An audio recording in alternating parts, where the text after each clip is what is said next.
జ్యోత్స్న బయటికి వెళ్ళి ఇంటి లోపలికి వస్తూ ఉంటుంది. అది చూసిన దశరథ, ఏంటి జ్యోత్స్న, నువ్వు ఎక్కడికి వెళ్తున్నావు?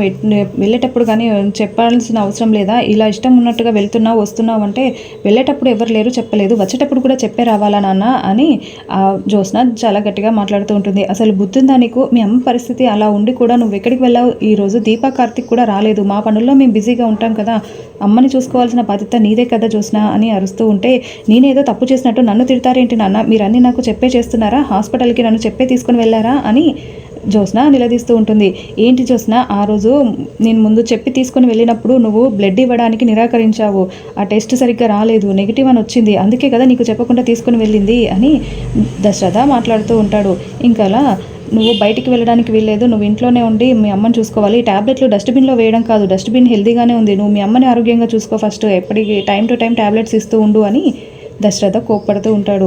ఇంకా దాంతో జ్యోత్స్న చాలా కోపంగా చూస్తూ ఉంటుంది. నువ్వు చెప్పా పెట్టకుండా 2 సార్లు ఇంట్లో నుండి వెళ్ళిపోవడానికి కూడా ట్రై చేసావు, అసలు ఏంటో నీ సంగతి నాకేమీ అర్థం కావట్లేదు జ్యోత్స్న, నీ ప్రవర్తన చూస్తుంటే నాకైతే విసుగొస్తుంది అని దశరథ తిడుతూ ఉంటాడు.